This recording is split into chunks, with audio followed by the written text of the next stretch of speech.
Good morning students. જય બોલે. કેમ છો તમે બધા? મજામાં છો ને? તમે બધા ઓનલાઈન અભ્યાસ સારી રીતે કરી રહ્યા છો એવી આશા રાખું છું. અત્યાર સુધી અંગ્રેજીમાં આપણે યુનિટ 1 to 6 અને પોએમ 1, 2 અને 3નો અભ્યાસ કરી ચૂક્યા છે. એ સિવાય આપણે ટેન્સીસ પણ ભણ્યા અને કંજક્શનનો અભ્યાસ પણ કર્યો છે.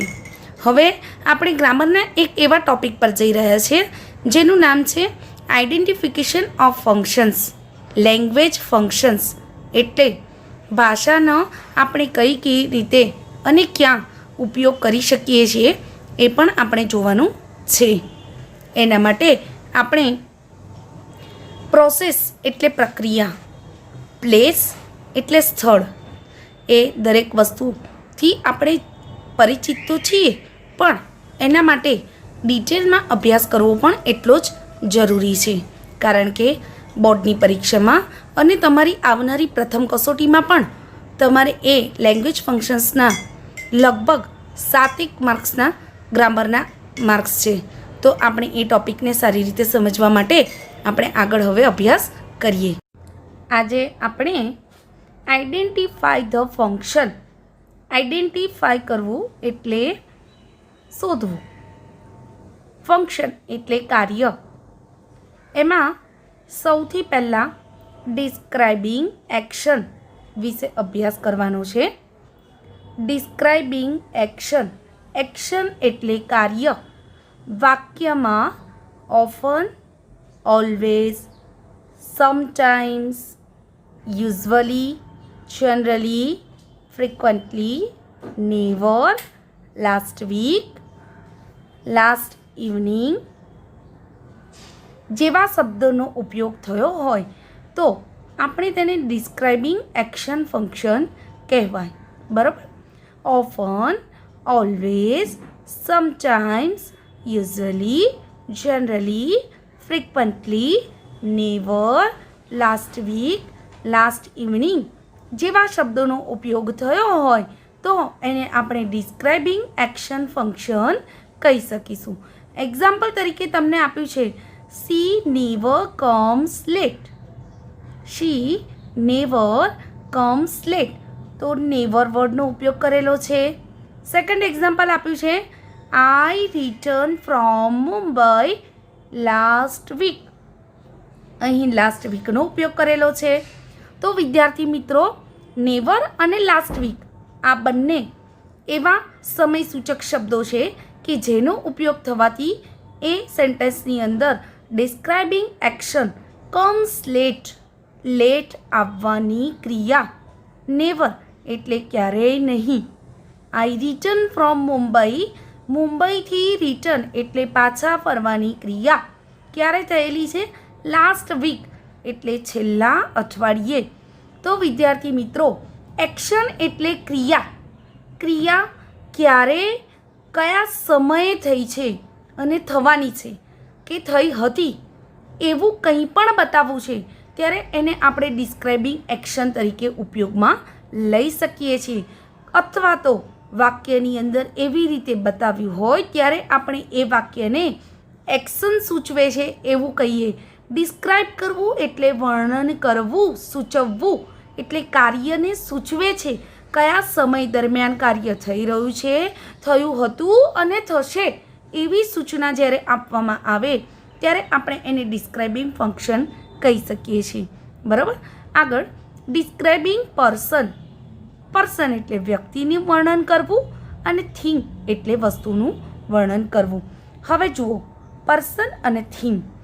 હવે તમને પ્રશ્ન થશે કે વાક્યની અંદર કોઈ વ્યક્તિ કે વસ્તુ વિશે વિશેષ રૂપ કંઈક કહેવામાં આવ્યું હોય ત્યારે આ ફંક્શન કહેવાય છે. આવા વાક્યોમાં એક્ઝેક્ટિવ ક્લોઝ અને રિલેટિવ પ્રોનાઉન જેવા કે હુ, હુઝ, વિચ વગેરે વપરાયેલ હોય છે. એના એક્ઝામ્પલ તમને નીચે આપેલા છે. એ પહેલાં આપણે થોડું સમજી લઈએ કે ડિસ્ક્રાઇબિંગ પર્સન વ્યક્તિનું વર્ણન કરવા માટે એ વ્યક્તિની કોઈ પણ લાક્ષણિકતા બતાવવામાં આવી હોય. બરાબર? અને ડિસ્ક્રાઇબિંગ થિંગ એટલે એ વસ્તુની કંઈ પણ લાક્ષણિકતા, એવી વિશેષતા કે જે બીજી કોઈ પણ વસ્તુમાં તમને જોવા ના મળતી હોય. બરાબર. હવે આપણે એક્ઝામ્પલ જોઈએ એટલે તમને આઈડિયા આવશે.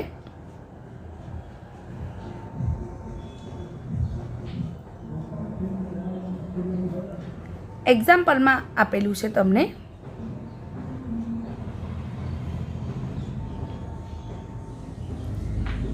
The lady who is standing there is our principal. The lady who is standing there is our principal. એટલે ધ લેડી એ સ્ત્રીની વાત થઈ છે કે જે who is standing કે જે ઊભી છે. there is our principal who is standing કે જે ઊભા છે તે અમારા પ્રિન્સિપાલ એટલે કે આચાર્ય છે. બરાબર વિદ્યાર્થી મિત્રો. First example, the lady who is standing there is our principal. એ સ્ત્રી કે જે અમારા જે ઊભા છે તે અમારા પ્રિન્સિપાલ આચાર્ય છે. બરાબર. અહીં હુ એટલે કે જે વ્યક્તિની ઓળખ આપી છે કે ઊભા છે એ સ્ત્રી અમારા પ્રિન્સિપાલ છે. બરાબર. એટલે હુનો ઉપયોગ અહીં રિલેટિવ પ્રોનાઉન તરીકે કરવામાં આવેલો છે. બીજું એક્ઝામ્પલ આપ્યું છે, she is the woman whose purse has been stolen. She is the woman. Woman એટલે સ્ત્રી, તે સ્ત્રી છે, તેણી સ્ત્રી છે. હુઝ કે જેનું પર્સ, અહીં હુઝ એટલે માલિકી બતાવે છે કે જેનું purse has been stolen. Stolen એટલે ચોરાયેલું. બરાબર. હુ અને હુઝ, હુ વ્યક્તિ માટે વપરાય છે રિલેટિવ પ્રોનાઉન તરીકે અને હુઝ એ માલિકી, વસ્તુ અને વ્યક્તિ વચ્ચેનો સંબંધ બતાવવા માટે હુઝનો ઉપયોગ કરવામાં આવે છે. Next third example, this is the book which is written by Chetan Bhagat. This is the book આ તે બુક છે કે જે વિચ એટલે કઈ, is written by Chetan Bhagat કે ચેતન ભગત દ્વારા લખાયેલી છે. આ તે બુક છે એટલે વિચ અહીં વસ્તુ માટે રિલેટિવ પ્રોનાઉન તરીકે, સંબંધક સર્વનામ તરીકે તેનો ઉપયોગ કરવામાં આવે છે. બરાબર. હવે આગળ આપણે ડિસ્ક્રાઇબિંગ પ્લેસ. પ્લેસ એટલે સ્થળ, જગ્યા, અને ડિસ્ક્રાઇબ કરવું એટલે વર્ણન કરવું, એના વિશે સમજવાનું છે. વાક્યમાં કોઈ સ્થળ વિશે વિશેષ રૂપે કંઈક કહેવામાં આવ્યું હોય ત્યારે આ ફંક્શન કહેવાય. અને આવા વાક્યોમાં એક્ઝેક્ટિવ ક્લોઝનો ઉપયોગ પણ થયેલો જોવા મળે છે.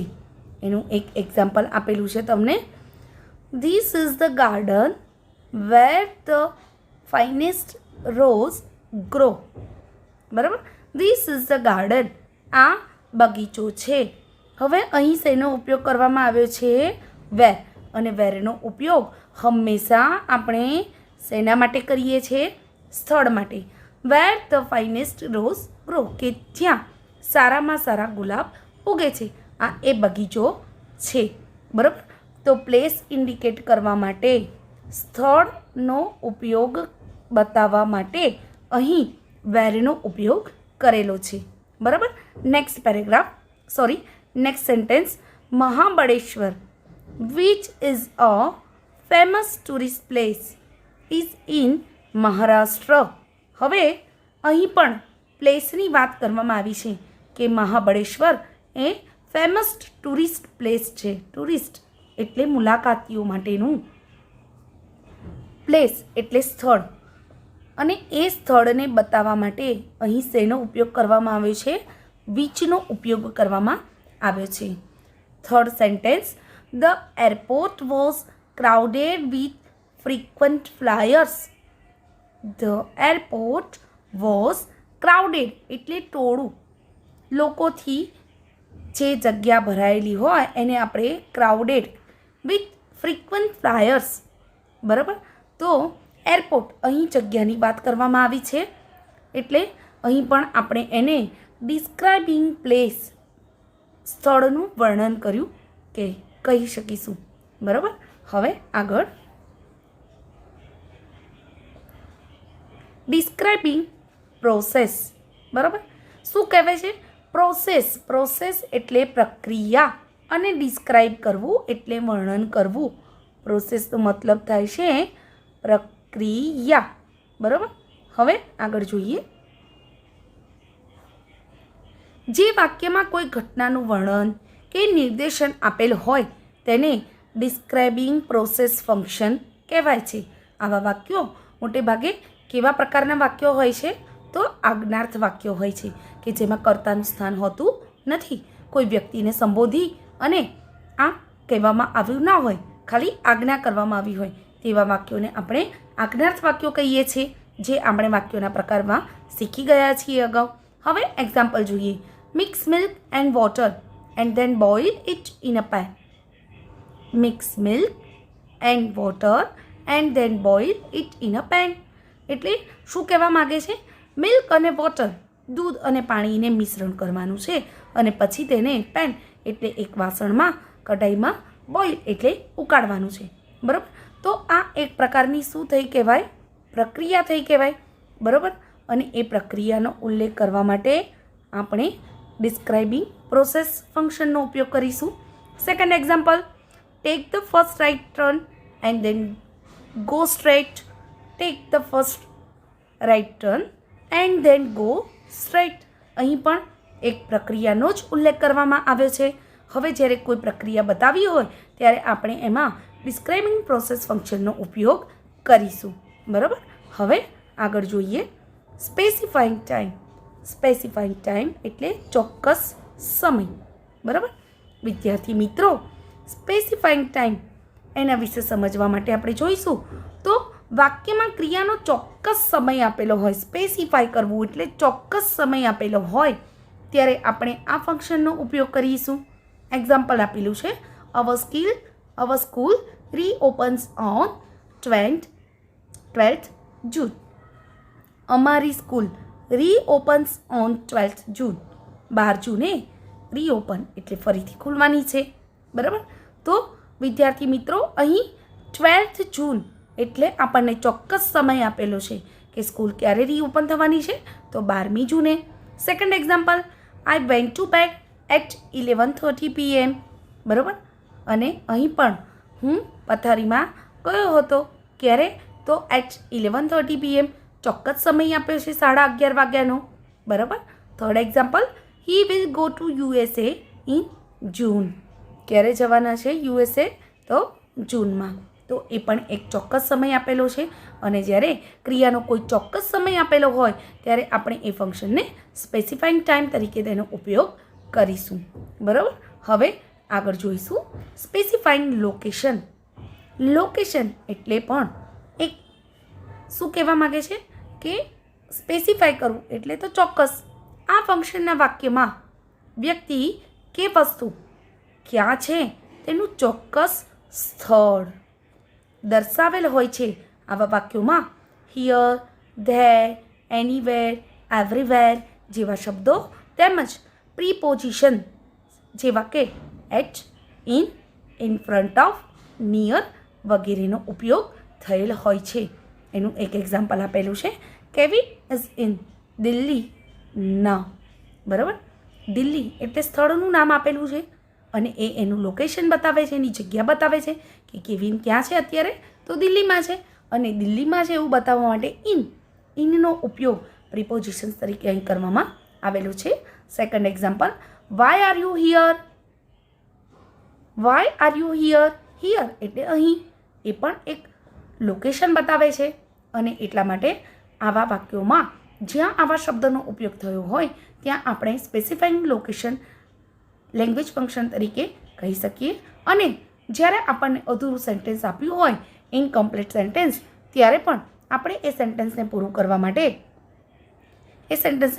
માટે આપણે આવા શબ્દોનો ઉપયોગ કરી અને ફંક્શનની રીતે સેન્ટેન્સને કમ્પ્લીટ કરી શકીએ છીએ. નેક્સ્ટ આપણે જોવાનું છે ડ્યુરેશન ઓફ ટાઈમ. ટાઈમ એટલે સમય અને ડ્યુરેશન એટલે દરમિયાન. વાક્યમાં દર્શાવેલી ક્રિયા કેટલા સમયથી ચાલે છે તે દર્શાવેલ હોય તો આ ફંક્શન તરીકે ઓળખાય છે. અને આના વિધાન વાક્યોમાં ફોર અને પ્રશ્નાર્થ વાક્યમાં હાવ લોંગ વપરાયેલ હોય છે. આ વાક્યો પ્રેઝન્ટ પરફેક્ટ કન્ટિન્યુ ટેન્સમાં એટલે કે ચાલુ પૂર્ણ વર્તમાન કાળમાં હોય છે. બરાબર. હવે હું તમને ડ્યુરેશન એટલે એક સમજાવી દઉં કે અહીં એવું બતાવવામાં આવ્યું છે કે ક્રિયા કેટલા સમયથી ચાલે છે તે દર્શાવેલ હોય. એટલે કહેવાનો મતલબ એવો છે કે કોઈ પણ ક્રિયા ઘણા સમય પહેલાં શરૂ થઈ હોય. બરાબર. હવે શરૂ થયા પછી એ ક્રિયા જ્યાં સુધી ચાલુ રહી હોય એ બંને વચ્ચેનો જે સમયગાળો છે એને બતાવવો હોય તો આપણે કયા ફંક્શનનો ઉપયોગ કરીશું? ફોર. અને એ ફોર આપણું પ્રેઝન્ટ પરફેક્ટ કન્ટિન્યુ ટેન્સનું ટાઈમ વર્સ છે એટલે કે સમયસૂચક શબ્દ છે. હવે એનું એક એક્ઝામ્પલ જોઈએ મિત્રો. I have been waiting for you for half an hour. I have been waiting for you for half an hour. તો અહીં પણ ફોરનો ઉપયોગ કરેલો છે. જુઓ શું કહેવા માગે છે.